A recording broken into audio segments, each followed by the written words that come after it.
No one expected the Luna to be the one left standing alone. The royal moon arena shimmered beneath the silver glow of the full moon, its white marble floor reflecting the sacred light said to be the moon goddess's blessing. Thousands of wolves filled the towering seats.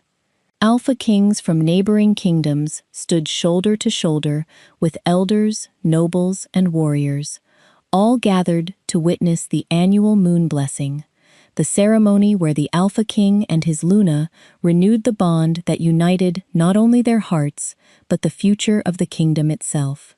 At the center of it all stood Alpha King Riker Blackmore and Luna Seraphina Veilcrest. Seraphina folded her trembling hands before her, hoping no one noticed. She had rehearsed this moment for weeks, telling herself that perhaps tonight would feel different. Perhaps tonight, when they stood before the moon goddess once again, Riker would finally look at her the way he once had. Instead, his attention wandered somewhere beyond her shoulder. She swallowed the familiar ache. It wasn't hatred that hurt. It was being forgotten, while standing beside the man who had once promised she would never stand alone. The high priest lifted the sacred silver chalice. May the moon goddess. A sudden cry shattered the silence. Lady Vivian Ashcroft collapsed onto the marble floor. Gasps rippled through the arena as nobles rushed backward. The royal physician pushed through the crowd, dropping to his knees beside her, while attendants tried to shield her from the growing circle of frightened whispers. Seconds stretched like hours. Then the physician slowly rose. His voice echoed through the arena. Lady Vivian is carrying the Alpha King's child. Silence. Then came the whispers. They spread like wildfire through the crowd. Impossible. When? Did the Luna know? Every eye turned toward Riker. The elders waited for him to deny it, to step toward his wife, to protect the Luna standing only a few feet away. Instead, Riker walked past Seraphina without saying a word. He knelt beside Vivian, removed his royal cloak, wrapped it carefully around the trembling woman. Then he faced the crowd. "My first responsibility," he said steadily, "is protecting the mother of my child." The words struck harder than any blade. Seraphina didn't flinch, didn't cry, didn't plead.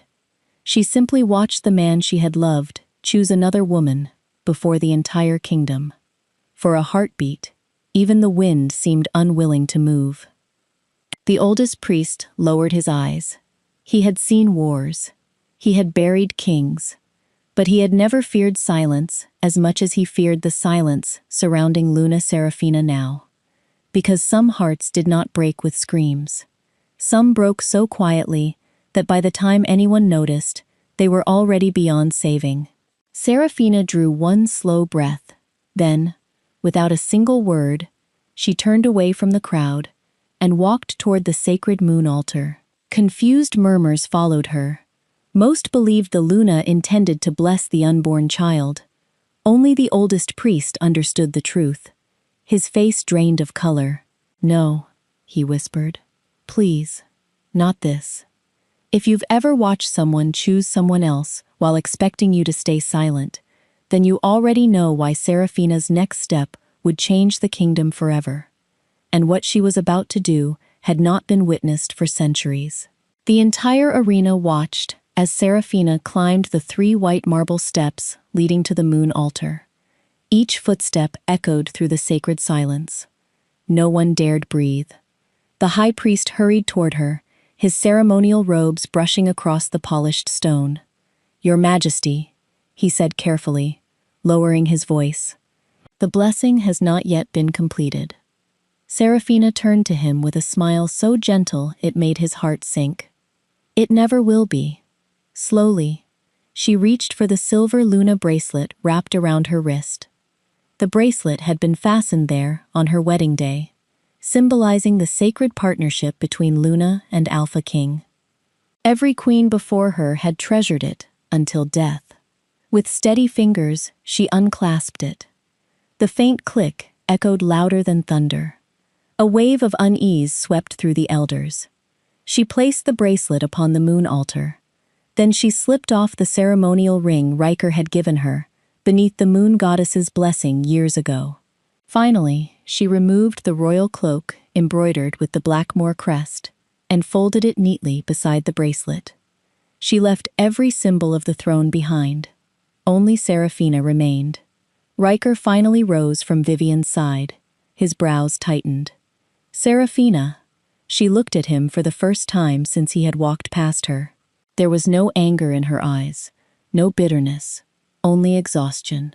You've made your choice, she said softly. Now allow me to make mine. A chill settled over the arena. The high priest stepped between them. Your Majesty, think carefully. The ritual you are considering has not been performed in generations. I have thought carefully, Seraphina replied. Long before tonight. Riker took a step toward her. We'll discuss this privately. She slowly shook her head. You chose publicly, so I will answer publicly. Those words struck the crowd harder than any roar. Thousands of wolves lowered their eyes. Because she wasn't humiliating him, she was simply refusing to hide her own humiliation. Seraphina faced the glowing altar. She lifted both hands toward the moon. Then, in the ancient tongue nearly forgotten by time, she spoke the sacred vow. I willingly sever the sacred mate bond. For one terrifying moment. Nothing happened. Then silver light exploded from the altar. The moon arena trembled. Ancient symbols ignited beneath their feet. A sharp, unbearable pain tore through Seraphina's chest. Across the altar, Riker staggered backward, clutching his own heart. His eyes widened in disbelief. No. The glowing mark around his wrist began fading. He reached instinctively toward Seraphina. Stop. But she never moved. She simply endured the pain with silent dignity. The final strand of their bond shattered like crystal beneath moonlight. The glowing marks disappeared from both of their wrists. The moon goddess had accepted the severing. For the first time in living memory, an Alpha King stood before the kingdoms without a Luna. The silence that followed was unlike anything the arena had ever known. Even Vivian stared in stunned disbelief. The high priest slowly fell to one knee. His voice barely carried above a whisper. You have no idea what you've just awakened. Behind him, the gathered rulers exchanged uneasy glances. This was no longer a family scandal. It was the beginning of a political storm that could shake every kingdom bound to the moon throne. That night, the palace had never felt so large. The celebration planned for the moon blessing had been quietly dismissed. Musicians packed away their instruments without playing a single note. Servants whispered behind closed doors, afraid even the walls might carry their voices to the king. Seraphina walked through the Luna Wing alone. For years, these halls had been called her home. Tonight, they felt like a place she had merely borrowed. She stepped into her chambers and closed the door gently behind her. The silence wrapped around her like an old friend. No tears came. She had cried enough over the years, alone, where no one could hear her. Tonight, there was only peace. She opened a small travel bag and began packing with slow, careful hands. Not the silk gowns woven with silver thread, not the jeweled crowns resting beneath glass, not the necklaces gifted by foreign rulers. One by one, she left them exactly where they belonged. Instead, she folded 3 simple dresses she had owned before becoming Luna. She reached for a worn leather journal, its corners softened by time. Her mother's journal, the only inheritance she had ever treasured. Beside it, she placed a small pouch of dried healing herbs. Her mother had taught her that every plant carried a purpose, if someone cared enough to learn it. Finally, she wrapped a faded blue scarf around them both. Riker had never noticed she still kept it. It had belonged to her father. She smiled faintly. Some memories didn't glitter. They simply endured. Her eyes wandered across the room. The wedding portrait hung above the fireplace. In the painting, Riker looked at her as though she were the only person beneath the moon. She wondered when that look had disappeared. or whether she had only imagined it had ever existed. Quietly, she turned the portrait to face the wall. Not out of anger, out of acceptance. Then she crossed to the writing desk. A single sheet of parchment waited. She dipped her quill into ink. She did not write about Vivian. She did not accuse. She did not beg. Instead, she wrote the only truth that mattered. You did not lose your mate today. You lost her the day you stopped seeing the woman standing beside you. Tonight, you merely witnessed the consequence. She folded the letter neatly and placed it where Riker would find it. Outside her chamber, several maids stood waiting. Their eyes glistened. One young servant stepped forward. "My Luna, may I carry your bag?" Serafina smiled and gently shook her head. "No, you've carried enough for me already." The girl's lips trembled before she bowed deeply. One after another, every servant in the corridor lowered themselves in silent respect. Not because she was their queen, because she had always treated them as people. Before dawn, Serafina walked through the palace gates, wearing an ordinary cloak. The guards recognized her instantly. Neither of them moved. Instead, they placed clenched fists over their hearts, a farewell no law could forbid. She disappeared into the morning mist without looking back. Hours later, Riker entered the empty Luna wing. He expected anger, perhaps broken furniture, perhaps accusations. Instead, he found perfect order. Everything remained, except her. His gaze landed on the folded letter. As he finished reading, the paper slipped from his trembling fingers. For the first time since becoming Alpha King, fear settled into his heart.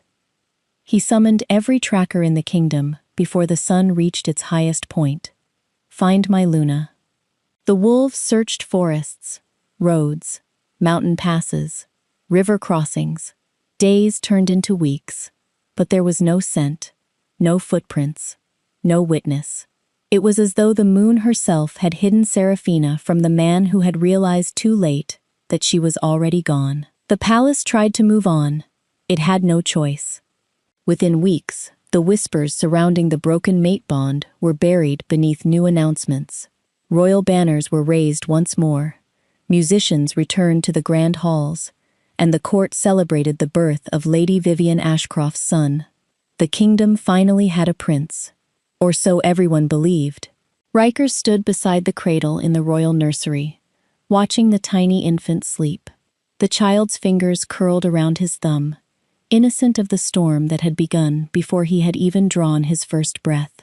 Vivian smiled with quiet satisfaction. "You have an heir now." Riker nodded, but the words brought him little comfort. For reasons he couldn't explain, the nursery felt strangely empty. His eyes kept drifting toward the doorway, as though some part of him still expected Serafina to walk in with that calm smile she wore even on difficult days. She never did. 3 days later, an urgent meeting of the Elder Council was called. Every council seat was filled. The high priest stood beside the oldest royal archivist, an elderly scholar whose hands trembled as he carried a weathered bundle of ancient scrolls. "I believe," the archivist said carefully, "we have uncovered something that should never have been forgotten." The room fell silent. He unrolled the oldest scroll onto the council table. Its faded silver ink shimmered beneath the candlelight. The First Moon Charter. Several elders exchanged uneasy glances. No one had seen the document in generations. The archivist adjusted his spectacles before reading aloud. "The sacred throne shall pass only to an heir, born of a moon-blessed Alpha, and his bonded Luna, whose union remains recognized by the moon goddess." He stopped. No one spoke. Then he continued. "If the sacred bond is willingly severed, every royal privilege flowing from that bond shall also be severed." The meaning settled over the room like ice. Vivian's son could inherit Riker's blood. He could bear the Blackmore name, but he could never inherit the moon throne. The high priest slowly closed his eyes. The moon goddess no longer recognizes the royal union. One elder slammed his fist onto the table. Why were these laws hidden? The archivist lowered his head. They were never abolished. They were simply forgotten. Outside the council chamber, rumors spread faster than wildfire. Neighboring kingdoms began questioning the stability of Blackmoor's throne. Some delayed trade agreements. Others quietly strengthened their borders. Predators always sensed weakness. Inside the chamber, Riker remained motionless. For weeks, he had believed his greatest loss was personal. Now he understood it had become political. His choices had not only shattered a marriage, they had endangered generations yet unborn. He remembered Seraphina standing alone before the moon altar. She had never threatened him, never cursed him. She had simply reclaimed her dignity, and in doing so, she had taken the kingdom's future with her. The weight of that realization stole the breath from his lungs. At last, the oldest elder rose from his chair. His voice was barely louder than a whisper. There is only one living woman still blessed by the moon goddess. Every pair of eyes turned instinctively toward the empty Luna seat that had remained untouched since the ceremony. No one needed to speak her name. They all knew. Somewhere beyond the kingdom's borders, the only woman capable of restoring the future of the moon throne had chosen a life without it. And for the first time in his reign, Alpha King Riker Blackmoor understood that some mistakes could not be undone by power, wealth, or command. They could only be lived with. 5 years changed a kingdom. 5 years changed a king. And 5 years transformed the woman everyone believed had disappeared. The Blackmoor kingdom was no longer the prosperous land it had once been. Rain had become a rare blessing. Rivers shrank into narrow streams.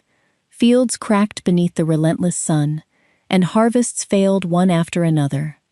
Families abandoned their farms in search of food, while children waited outside the royal granaries, hoping there would still be enough when their turn came.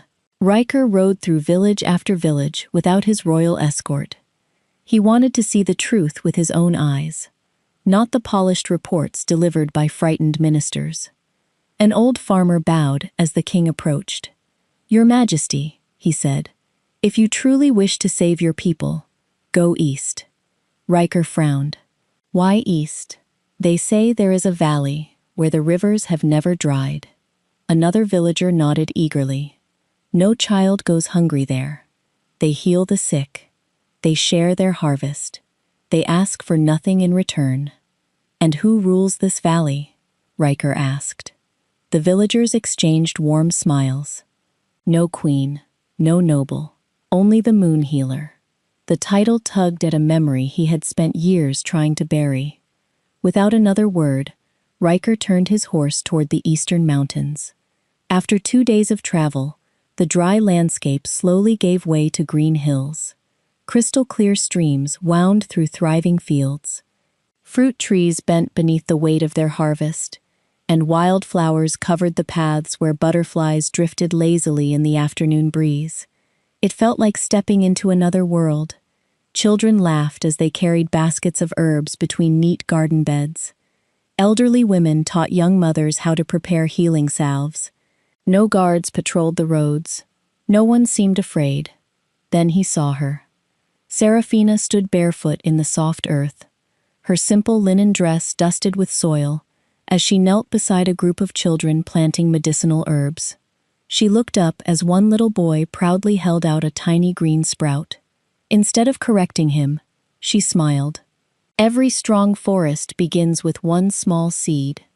The children laughed. So did she. Riker realized with a painful certainty that he had almost forgotten the sound. She looked healthier than she ever had inside the palace. The constant sadness that had once hidden behind her gentle smile was gone. Peace had softened every line of her face. For several moments, he simply watched. She had built a life that no throne had ever given her. When the children finally ran off toward the river, Seraphina turned and noticed him standing beneath an old willow tree. Neither of them spoke at first. The breeze carried the scent of lavender between them. At last, Riker stepped forward. "I've come to ask you to return." Seraphina studied him quietly. The proud young king she had once known was gone. In his place stood a weary man, carrying years of regret. She smiled, not with longing, but with kindness. I already have everything I once hoped the palace would become. Her words settled over him with quiet finality. Before he could answer, a little girl ran to Serafina and slipped her tiny hand into hers. She looked up at Riker with innocent curiosity. "Mister, why did you make our teacher cry all those years ago?" For the first time in his life, Alpha King Riker Blackmore had no answer. The little girl's question followed Riker all night. He stayed in the valley until sunset, not because he expected Serafina to change her mind, but because he couldn't bring himself to leave. He watched the way people greeted her. Not with fear, not with rehearsed praise, with affection. An elderly man brought her fresh bread simply because he had baked too much. A young mother asked for advice when her son developed a fever. Children tugged at her sleeves, eager to show her the herbs they had learned to identify. She gave each person the same quiet attention, the same patience, the same kindness she had once offered inside the palace. Only now, someone noticed. As dusk settled over the valley, Riker found her watering a row of medicinal plants. "I don't expect forgiveness," he said.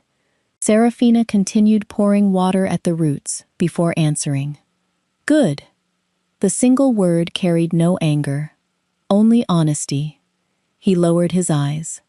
"I came because my kingdom is suffering." "And why is it suffering?" she asked gently. He opened his mouth, then stopped. Years ago, he would have blamed the drought, the nobles, the neighboring kingdoms. Now, he knew better. "Because I ruled from the throne," he admitted quietly, "instead of walking among my people." For the first time that day, Serafina looked directly at him. There was no triumph in her expression, only hope that he had finally begun asking the right questions. "If you truly regret what happened," she said, "don't spend the rest of your life chasing the woman who left." She stepped closer. "Go home. Feed your people before you feed your pride. Listen before you command. Protect before you expect loyalty. And never ask another woman to carry the weight of a crown alone." Every word settled into his heart more deeply than any royal decree. The following morning, Riker rode back to the capital without asking her to return again. For the first time, he respected her answer. The changes began immediately. Royal granaries that had remained locked for years were opened to every village without payment. Corrupt nobles who had hoarded grain during the famine were stripped of their titles and ordered to repay what they had stolen. Royal tax collectors were dismissed from the poorest regions until the harvest recovered. Riker traveled constantly, eating beside farmers, speaking with widows, and listening to complaints that former kings had ignored. When advisors questioned his decisions, he answered with calm certainty. "A kingdom does not exist to feed its ruler. A ruler exists to feed the kingdom." Months later, a new set of royal laws was announced. No Luna could ever again be publicly humiliated during a sacred ceremony. No Alpha could replace a bonded Luna for political convenience, while still claiming the moon goddess's blessing. Every Luna would have legal authority over matters of healing, education, and the welfare of children throughout the kingdom. Some nobles protested fiercely. Others accused Riker of weakening the authority of Alpha Kings. He listened to every objection, then signed the laws anyway. Whenever the court praised his reforms, he shook his head. "They are not my wisdom," he said quietly. "They are lessons I learned too late." Across the throne room, Vivian watched in silence. The ambitious king she had fought so hard to possess was gone. In his place stood a man finally becoming worthy of respect. The cruelest truth settled over her heart. He had become the husband Serafina had once prayed for, only after Serafina no longer needed him. The kingdom healed one season at a time.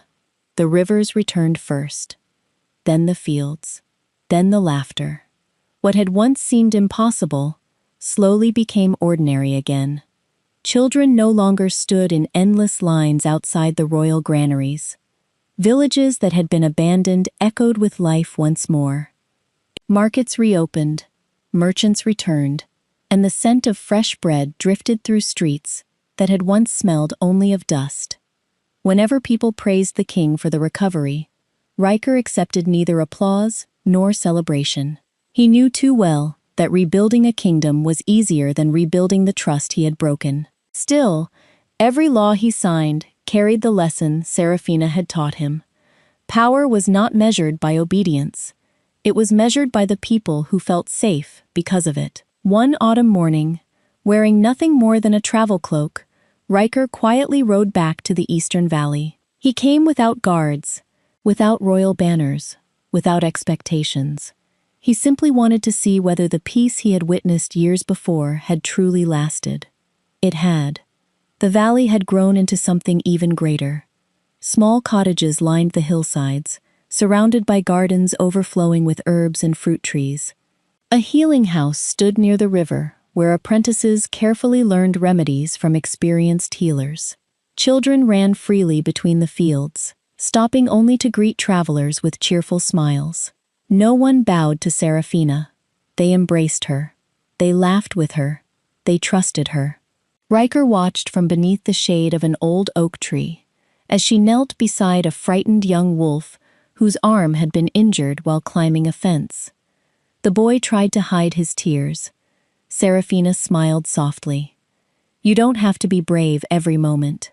She cleaned the wound with practiced hands. "Even strong people deserve kindness." The child nodded, his shoulders relaxing. Riker lowered his eyes. Years ago, she had offered him that same kindness.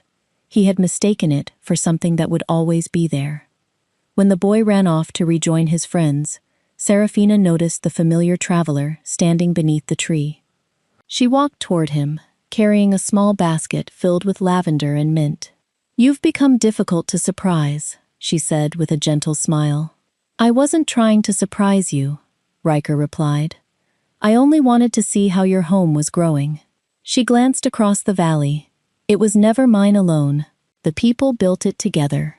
He followed her gaze. There were no grand palaces, no jeweled crowns, no throne. Yet somehow, this place felt richer than the royal capital.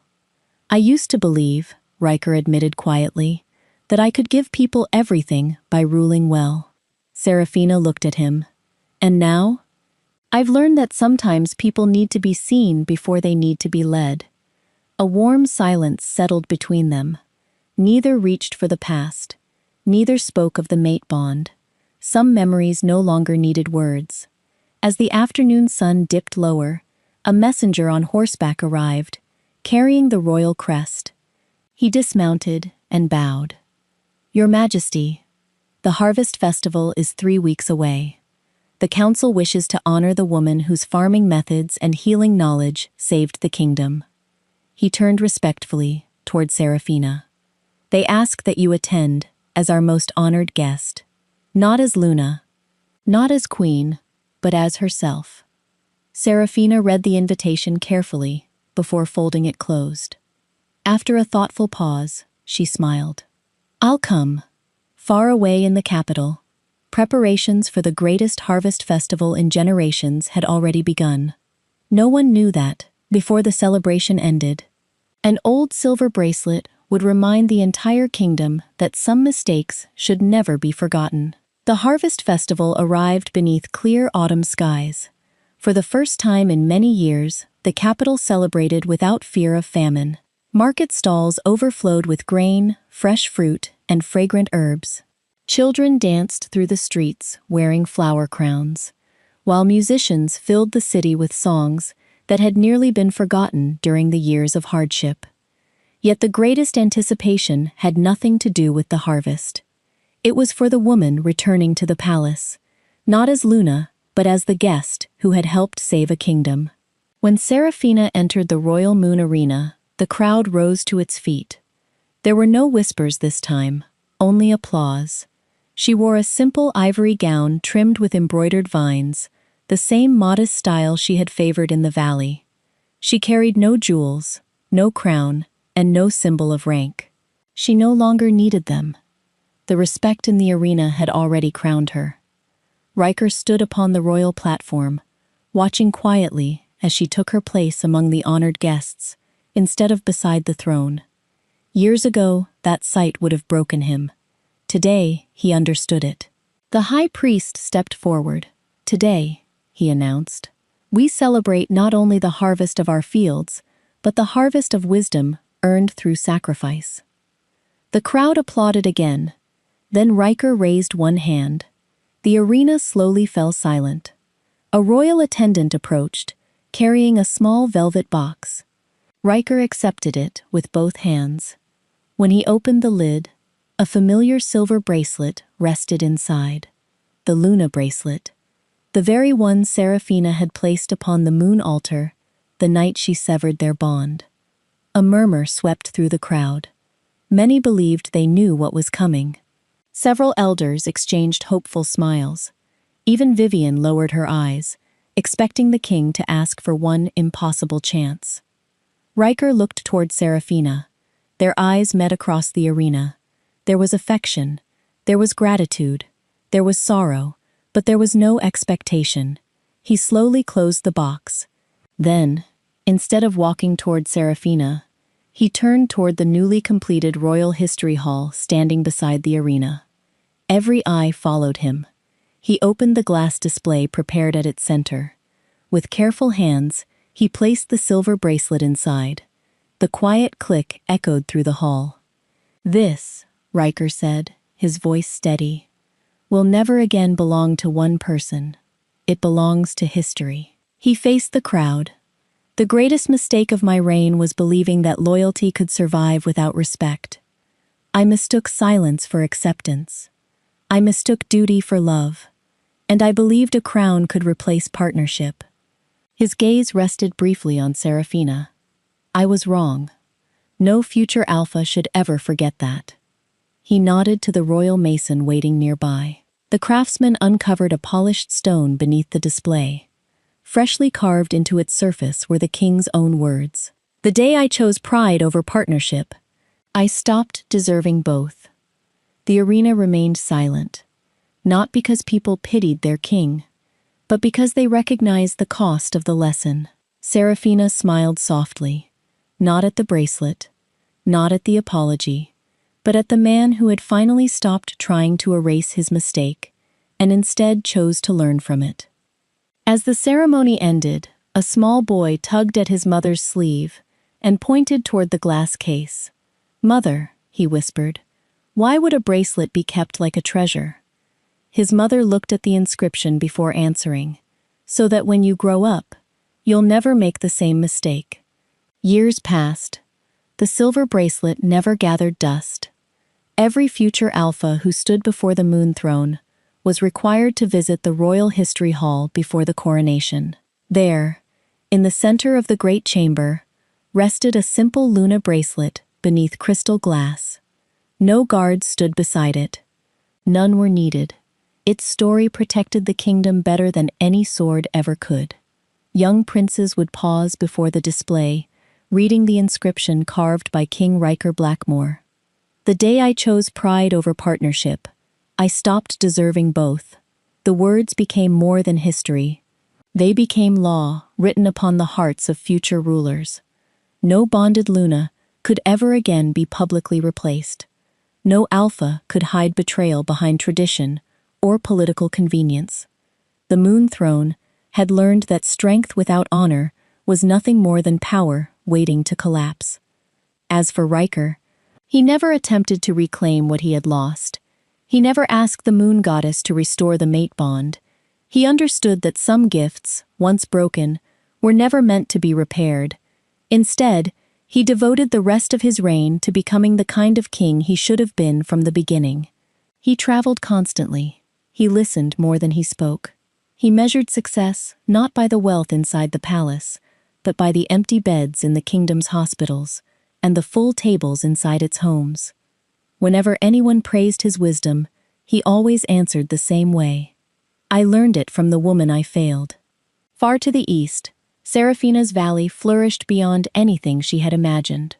The small healing garden became an academy, where students arrived from every corner of the continent to study medicine, farming, and the quiet art of serving others before serving themselves. Children who had once arrived hungry grew into healers, teachers, and village leaders. The streams remained clear. The fields remained green. Hope had taken root there, and each generation protected it as carefully as the first. Travelers often asked Serafina whether she regretted leaving the palace. She would simply smile. "The hardest road I ever walked," she would say, "was the one that led me back to myself." She never spoke bitterly of Riker. There was nothing left to forgive. Time had already carried away the anger, leaving only gratitude for the lesson hidden inside the pain. Neither of them married again, not because they were trapped by the past, but because their lives had found different purposes. One rebuilt a kingdom, the other transformed countless lives. Their paths never became one again, yet together, they changed history. Long after both of them were gone, children still visited the Royal History Hall before traveling east to the Valley of the Moon Healer. They would stand before the bracelet, then they would stand among the flourishing fields. Only then did they understand. A kingdom had been saved by a king who learned humility. A continent had been healed by a woman who chose dignity over a crown. And in the end, history remembered neither for the bond they lost, but for the lives they changed after letting it go. If this story touched your heart, remember that the greatest victories are not always won by holding on. Sometimes, they begin the moment you find the courage to walk away with your dignity intact. Share this story with someone who needs that reminder, and join us for the next tale of love, loss, and the strength it takes to become who you were always meant to be.